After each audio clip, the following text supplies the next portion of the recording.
Hello and welcome to BYJU'S IAS. Let's get started and look into the first article. The first article says US strikes a deal with Taliban to end 18-year-long Afghan war.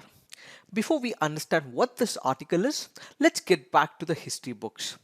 2001, September 11, a dastardly attack on the soil of United States of America was undertaken by one of the terrorist organizations called as Al-Qaeda.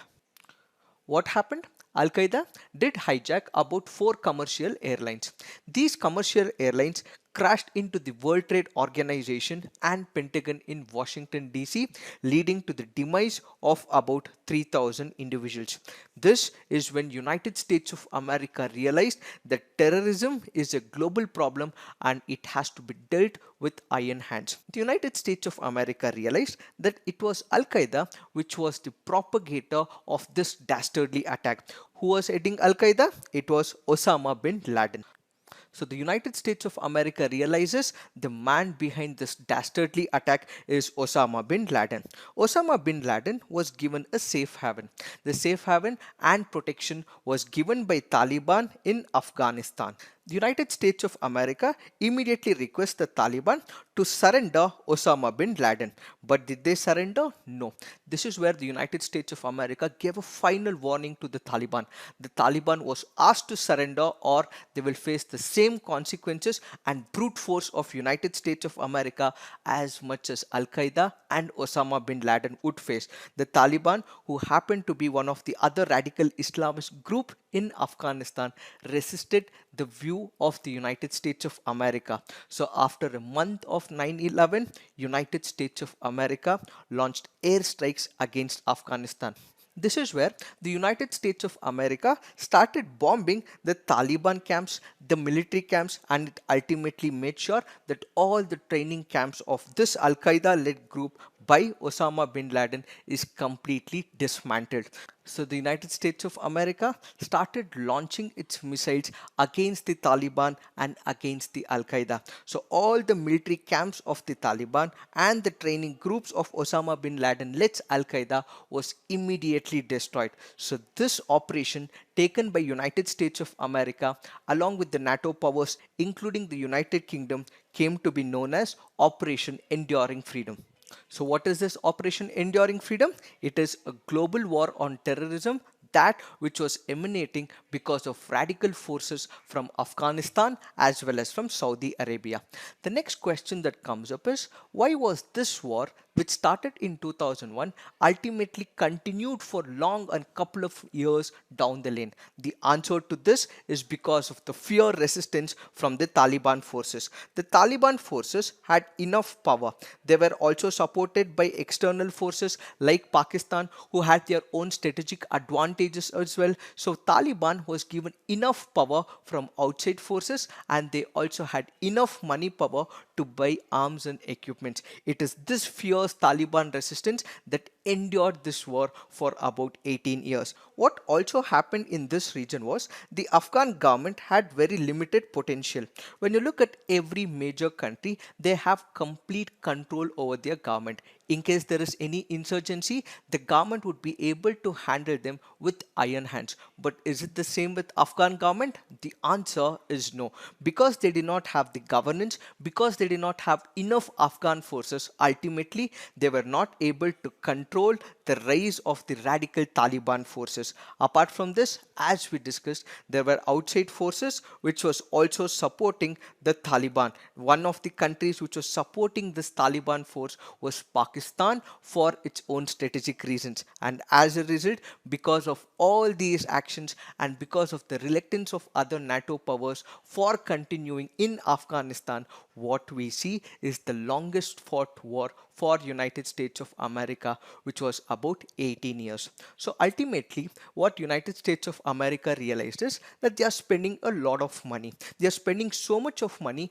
and is also resulting in loss of their soldiers. So what should they do? They have to withdraw from Afghanistan, for which what they also need is support from government, and apart from support from government, what it also requires is Peace deal. The peace deal between the Taliban and the United States of America first started in September 2018. This was the first official talks between Taliban and United States of America. What this first peace deal is all about, we have explained on 30th of Jan 2019 under the topic US-Taliban draft peace deal. So kindly look into this video. But what are we discussing now? We are discussing about the present context where the United States of America and Taliban signed a historic peace deal to end this 18 years of long war between the United States of America and Afghanistan. So where did this take place? This signing of this deal took place in Doha in Qatar. Now let's look at the key features of the agreement. The United States of America and Taliban have clearly laid out certain rules and regulations in this agreement. The United States of America currently has about 12,000 to 14,000 soldiers. These soldiers will be periodically reduced. So this number, which is currently at 12,000 to 14,000, will be reduced to about 8,600. So the United States of America has said to Taliban that we would be withdrawing our forces within about 14 months from the day when we complete this particular signing. At the same time, it has also said that we will also speak to the coalition forces, the NATO forces, and all those countries who are in a fight against terrorism. So we will ask them as well to remove their forces. So the United States of America has promised to reduce its soldier strength on the soil of Afghanistan. This is on one side. On the other side, there have been certain rules and regulations that have been laid for Taliban as well. What are these rules? The Taliban is now asked not to give rise to any other insurgency group. You, the Taliban, will have to resist all other jihadist groups from operating in this particular region, which means if there is Al-Qaeda or any other extremist organization, they should not be operating on the soil of Afghanistan. So Afghan soil would not be used against the interests of United States of America. There is Taliban's presence right now, but in the future, there will be no other extremist organization that will be given rise to, and this should not be entertained by Taliban is one of the other conditions put forward to Afghanistan's Taliban. This is the direct link between the United States of America and Taliban. But there are two other important prospective deals, that which is going to happen in the near future. So what are these deals? One is with respect to the intra-Afghan talks. When you look at the current talks, you have the United States of America, which is directly speaking with the Taliban. Is there any negotiation with the government of Afghanistan? No. So what will happen in the future is the Taliban will start speaking to the government of Afghanistan to enter into a peace deal. As of now, the government of Afghanistan is not present, but in the near future, there would be negotiations between the Taliban and the Afghan government. Prospectively, what we will also see is there is a particular protocol of prisoner swap. So what is this prisoner swap? We have to realize that there is government, and what we have to understand is that there is Taliban, which is a terrorist organization. There were individuals who were working for Taliban, and there were individuals or forces who were working for the government. There are prisoners of Taliban, that is individuals who were working for Taliban. They are now behind bars, which is currently under the control of the government, and there were few forces who were captured by Taliban. So what will happen in the future is the Taliban has agreed to release about 1,000 Afghan prisoners who are working for the government, and it is also asking that about 5,000 fighters who are working for the Taliban will also have to be released. So this is another term that is present in the agreement. But there are concerns. What are the concerns? When you look at this particular deal, it is directly between the United States of America and Taliban. But who is the sovereign power? It is the government. The government of Afghanistan is not even considered in these negotiations. What this basically means is that the Afghan government was completely excluded from this US-Taliban talks, and their viewpoint was not even considered on the negotiating table. Many also feel that this scheduled talk, which is going to happen prospectively in the future between these two Afghan sides, one representing the government, the other representing the Taliban, could be much complicated. Why? this is because the talks have legitimized Taliban and has undermined the Afghan government. So it means that the Afghan government is currently bowing to the pressures of Taliban. So what this means is that United States of America, because it has to withdraw, because it will be going through an elections in November, has completely not taken the viewpoint of Afghanistan but has only listened to Taliban. Because of this very character, there is a concern that is voiced under this article. So what is the future course of action that we would be seeing? That US forces will be constantly withdrawing from America, and what we will also see is that Taliban will have a formal dialogue with the Afghan forces in the near future. After this peace deal was signed, India has welcomed this US-Taliban peace agreement. India has clearly said that it wants peace, tranquility in the Afghanistan region. It wants developmental partnership with Afghanistan, and it also says that this movement of peace has to be Afghan-led, Afghan-owned, and Afghan-controlled peace process without any interferences from the outside powers, referring indirectly to Pakistan. So what it calls for is peaceful, democratic, and prosperous future for Afghanistan, where India would support all opportunities that could bring peace, security, and stability in Afghanistan. Now let's look into the next article. This article says bringing back cheetahs will be a big challenge. The background to this article has been explained on 29th of January 2020 under the first topic, African cheetahs to prowl Indian forests. Kindly look into it to understand what this topic is all about. But what are we discussing in this article? We will be discussing why cheetahs population is decreasing worldwide. We will be discussing why India needs to adapt a protocol to introduce new wild animals in the country, and what we will also be looking at is the laboratory for conservation of endangered species, which is called as LaCONES from the preliminary examination point of view. First, let us try and understand why the cheetahs population is decreasing. Cheetahs population is declining primarily because of the human intervention. The humans create a greatest catastrophe for majority of the animals in the animal kingdom. How? Because of the human wildlife conflict. When there is an animal which has every right as much as a human to live on this planet blue, when there is a conflict, it is the man who wins over the animal. Then there is decline of prey, which is one of the natural causes that has led to extinction and also decline in the animal strength of the cheetah. Then there is loss of habitat. What happens with respect to loss of habitat? Let's say, for example, when it comes to cheetahs, what we require is the grasslands, where these grasslands have been converted into agricultural fields. So those grasslands where these cheetahs once thrived has now been converted into the agricultural areas. Because of conversion and conversion of these grasslands into forest areas, or those that are required for the humans, ultimately leading to the loss of habitat and also the loss and decline in the number of cheetah as well. Further, cheetahs have also become extinct due to hunting activities and also because of the recreational activities as well. Finally, the skin of the cheetahs are also traded because of illegal wildlife trade, which is also one of the primary reasons for the decline of cheetahs. So in order to save these cheetahs and in order to bring a new field for the cheetahs, India had come up with a proposal that cheetahs will be introduced in India. So what is this process called as?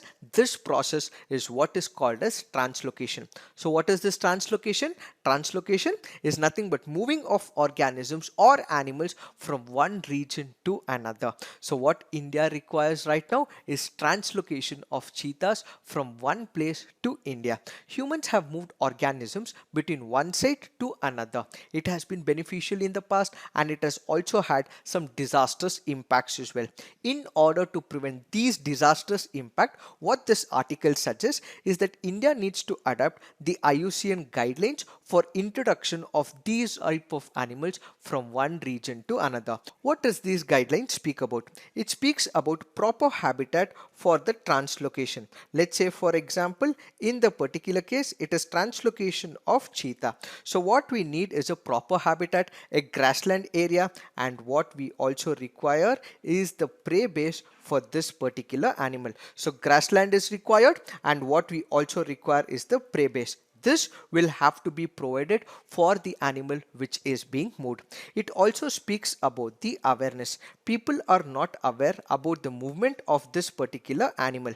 There have been human animal conflicts, so all this will have to be resisted. So give them the awareness that is required, so there is prevention of human animal conflict. So the second key criteria or the guideline is with respect to awareness for the people, so that they do not have the conflict with this animal.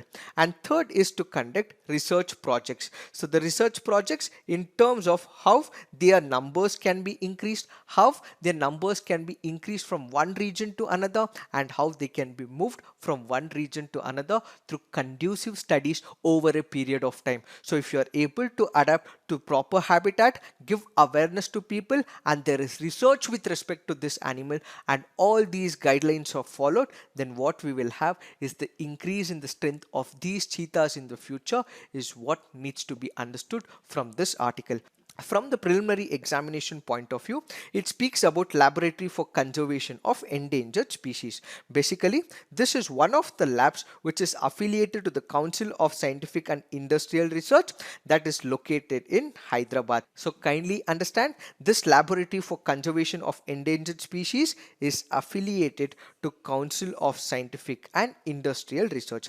It is India's only research facility engaged in conservation and preservation of wildlife and its resources. So what they employ is the biotechnological tools and techniques in a very innovative manner as a means for conservation of these wildlife. It was established in the year 1998 with the help of the Central Zoo Authority of India, CSIR, and the government of Andhra Pradesh. So what was the objective? The objective was the conservation both in situ as well as the ex situ, and species protection was their main objective. One of the success efforts of LaCONES has been the reintroduction of the mouse deer in the wild with their captive breeding program in collaboration with the Nehru Zoological Park in Hyderabad. So kindly remember these important factors which can be a very important point from your preliminary examination point of view. And also remember, the Nehru Zoological Park is present in Hyderabad. Now let's look into the next article. This article here is speaking about the coronavirus. We have discussed about the coronavirus n number of times in the past couple of weeks. But what are we discussing here? We are discussing about the naming convention as prescribed by the World Health Organization. So what is a naming convention? The global health crisis tend to occur in phases. What are the phases that we are speaking about? One is with respect to the outbreak. The next is with respect to the epidemic, and the third is with respect to the pandemic. Let's try and understand what the outbreak is, what is the epidemic, and what is a pandemic. Let's say, for example, this coronavirus happened in Wuhan. So if it is impacting only one region or one specific place in a particular country, such is what is called as outbreak. Let's say there is a virus outbreak, there is a bacterial outbreak, and it has impacted a number of people within a specific region. If it is within a specific region, then such becomes a outbreak. So what is an outbreak? It is that which is impacting a particular region within a particular country. Now let's say this particular outbreak now expands throughout the country. What was once present in Wuhan with respect to the coronavirus started spreading length and breadth of China. It started spreading to Shanghai, it started spreading to Beijing and many other places. So when this outbreak starts moving out of that local region across the length and breadth of a country, that is what is called as epidemic. So the outbreak is the first level and epidemic is the second level. This epidemic is present within the boundaries of a country. Now if the same epidemic starts spreading across the international borders, let's say for example, with respect to the coronavirus, it started spreading from China to South Korea to Japan and many other countries likewise. So when this starts spreading internationally, that is what is called as pandemic. So a pandemic is nothing but a worldwide spread of a particular disease, and pandemics are epidemics that spread across multiple boundaries, and this impacts large number of people as well. Also kindly note, the last pandemic reported was the 2009 H1N1 flu pandemic that happened in the year 2009, and after 2009 till date we haven't witnessed any of the pandemics as defined by the World Health Organization, or it has not declared a particular disease as pandemic. So the last one that World Health Organization defined as pandemic was with respect to H1N1 flu. So what happens if a particular disease or a spread of a disease is called as a pandemic? A pandemic defines that particular authority, the state health ministry, or from that particular country, they are not able to control it. So the minute they realize they are not able to contain the virus or the bacteria with their mitigation strategies, what will immediately be enforced is shutting down of public places, closing in of schools, and cancelling of all mass gatherings. So the minute there is pandemic declaration, there will be immediate guidelines released by the World Health Organization, which basically prevents all the mass gatherings to prevent the spread of these diseases, and it also ensures that there are more people who are sanitized and other people are not impacted by this very disease.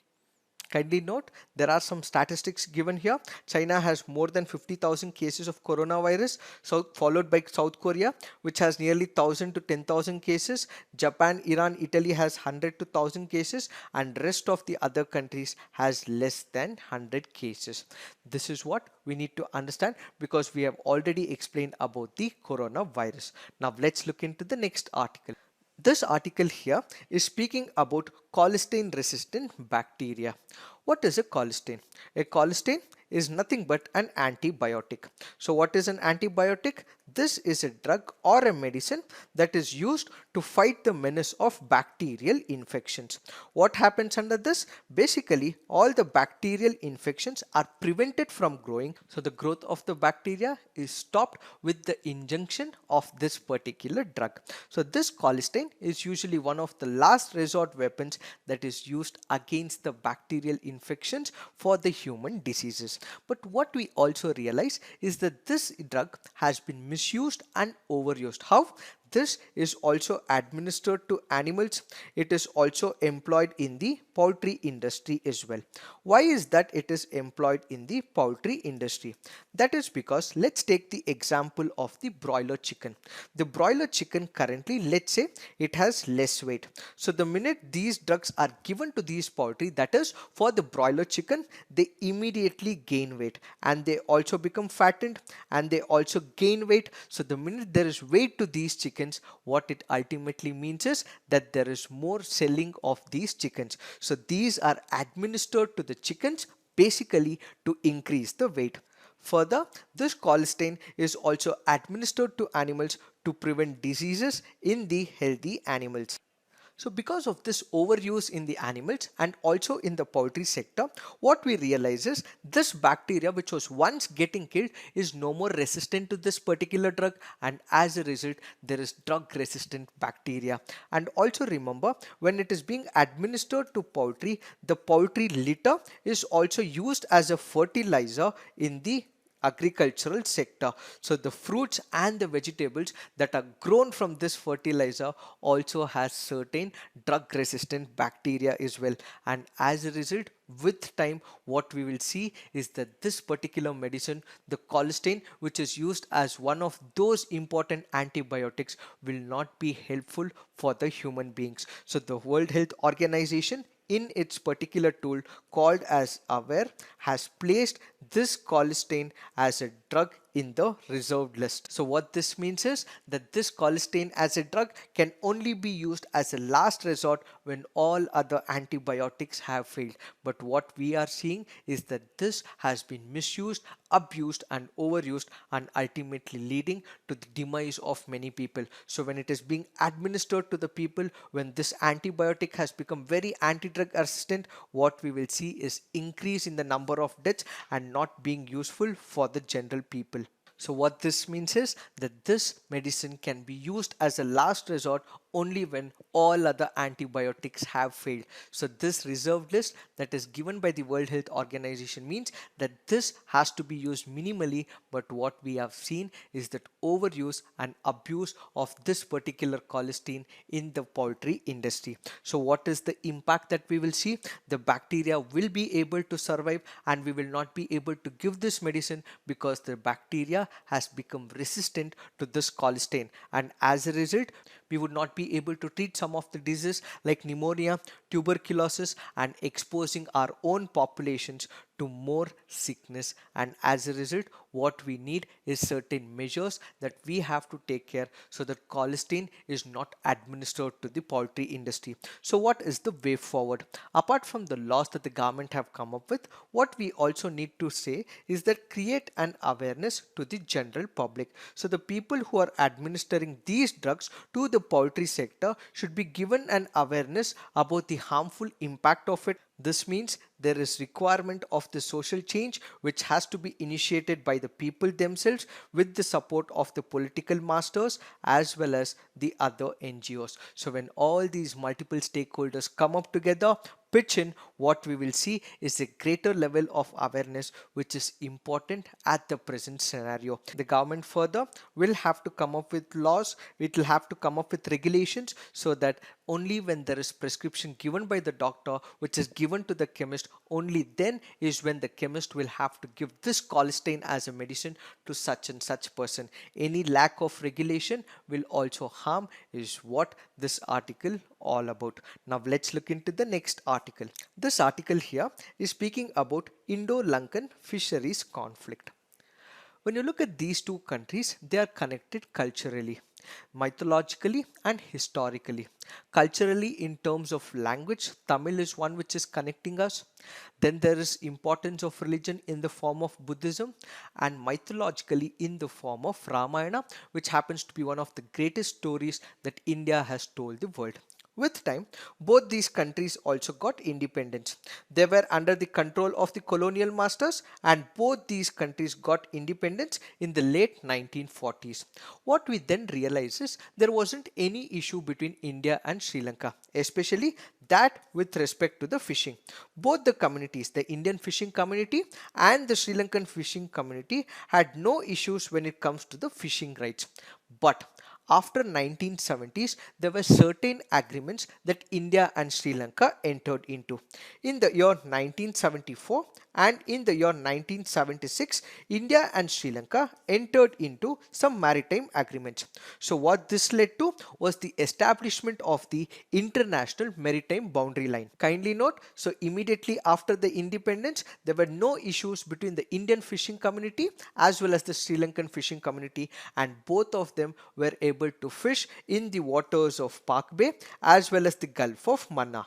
Almost 7 to 8 years after the conclusion of this maritime agreement between India and Sri Lanka, there was a civil war that broke out in the year 1983.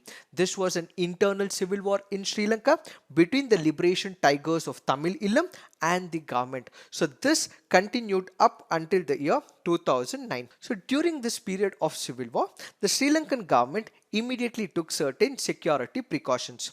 It requested and it also prevented the fishermen of the northern region of Sri Lanka from catching fishes in the northern part of Sri Lanka. And as a result of this, the catch of the Sri Lankan fishermen declined because they were not entering the water. But at the same time, the Indian fishermen during this very period also entered the Sri Lankan waters. So during this civil war period, the catch of fish for the Sri Lankan fishermen reduced, and what we also see is for the Indian fishermen it completely increased. Finally, in the year 2009, the civil war came to an end, and what the Sri Lankan fishermen did, they started venturing into the northern parts of Sri Lanka. They started their fishing activity in 2009, and to their shock, they also found large Indian boats fishing on their territory.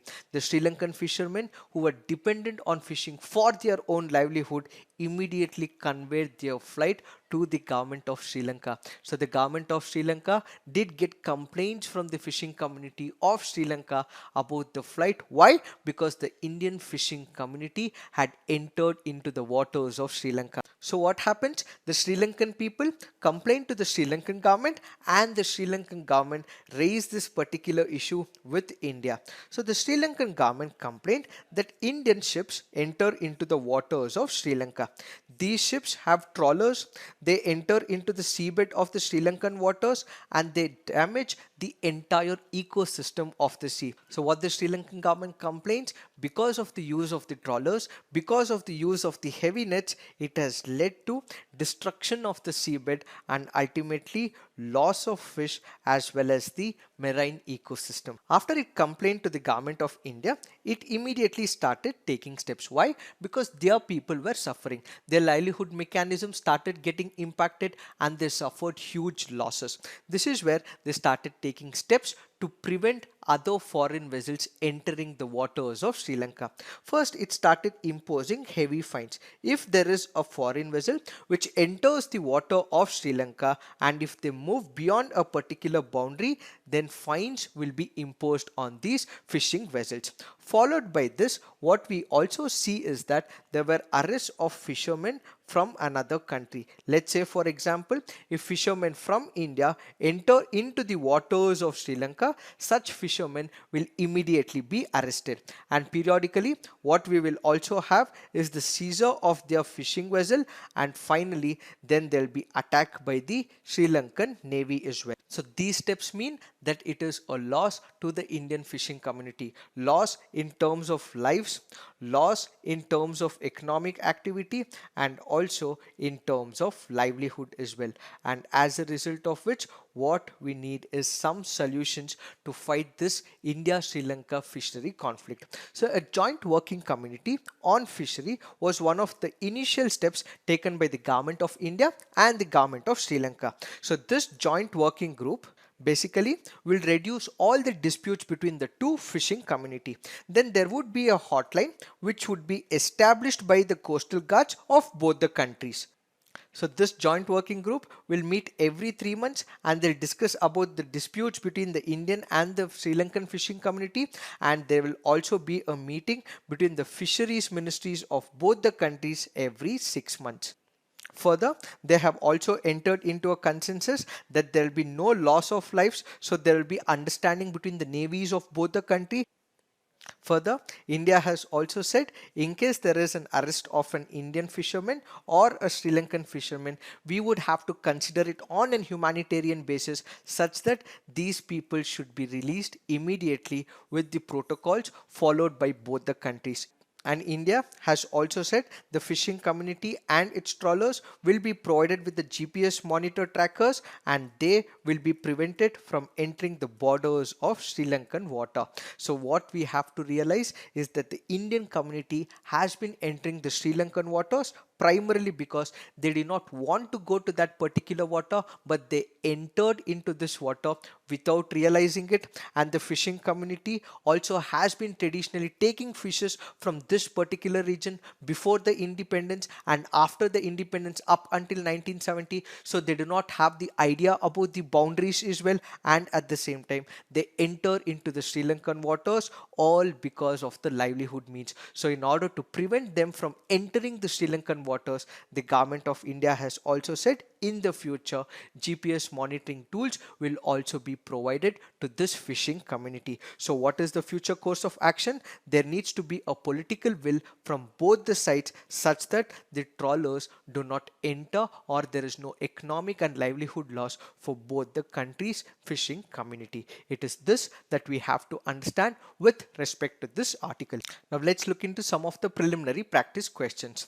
2020 AV2 recently seen in news is an asteroid. Why have we taken this question? Because of the mention under this article. So this article speaks about the asteroid 2020 AV2. When we speak of asteroids, what are asteroids? These are nothing but small rocky substances and they orbit the sun. There are lots of asteroids in our solar system. Most of them live in the main asteroid belt, that is a region between the Mars and the Jupiter. Asteroids are not always round like the planets. What this also means is they do not have a shape and they are irregular. And this also means that some asteroids are hundreds of miles in diameter, but some are as small as pebbles. They are huge and gigantic. At the same time, they are also irregular and small in size as well. So what can we learn from the asteroids? Since asteroids were also formed at the same time as that of the solar system, what we would be able to extract is information about the history and the planets and the solar system. So what are we discussing now? We are discussing about 2020 AV2. As we initially discussed, most of the asteroids are between the region of Mars and Jupiter, but there are few asteroids which are also orbiting entirely inside that of the Earth. One such asteroid is what we have is the 2020 AV2. This is the first asteroid whose orbit lies entirely within that of the Venus. So kindly remember, this can be a very important question for your preliminary examination point of view. Now let's look into the next preliminary practice question. Consider the following statements about Araku Utsav. It is an annual festival which takes place at Araku Valley in Visakhapatnam district in Andhra Pradesh. The aim of organizing such festivals was to showcase the rich tribal culture and heritage, spread the tribal tradition and culture to other regions. Which of the above statements is or incorrect? The answer to this is none. Why? Because both the statements are correct. So the answer to this is none. Why have we picked this up? Because of the reference given under this article. Now let's look into the next practice question.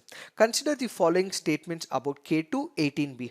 It is an exoplanet which is about 24 light years from the Earth. K2-18b is about 2.6 times the radius and 8.6 times the mass of the Earth. Which of the above statements are correct? The answer to this is 2 only. Why? It is not about 24 light years, but it is about 124 light years, and the second statement is right. The exoplanet is 2.6 times the radius and 8.62 times the mass of the Earth. So kindly remember these facts because it can be important for your preliminary examination. Now let's look into the next practice question. Merkel cell carcinoma is a rare and aggressive type of which type of cancer? Is it skin cancer, lung cancer, breast cancer or pancreas cancer? The answer to this is it is a skin cancer. What is the reference? Because of the reference given under this article. So the Merkel cell carcinoma is a rare and aggressive type of skin cancer. Now let's look into the next practice question. Arrange the following from north to south. Kunj, Kabul and Kandahar. The answer to this is 1, 2 and 3. Now let's look into the map for the same. So you have Kunj on the top, which is the northernmost point, then followed by Kabul, and finally in the south what we have is Kandahar. So we are arranging from north to south. So the pattern for this is 1, 2 and 3. Now let's look into the next practice question. Which of the following are envisaged by the right against exploitation in the Constitution of India? Prohibition of traffic in human beings and forced labor? Yes. Abolition of untouchability? No. This comes under Article 17. Protection of interests of the minorities? No. Prohibition of employment of children in factories and mines? Yes. So the answer to this is C, 1 and 4 only. Now let's look into the mains practice question. Will the US and the Taliban deal pave the way for eventual peace in Afghanistan? Critically analyze. Sustainable use of marine resources can put a stop to the fishing issues between India and Sri Lanka and help to find a peaceful, amicable solution. Discuss. So please write all your answers on the comment section so that you guys can have a peer review and also come up with constructive criticism in case of any. So this is it for today. Thank you for watching. All the best.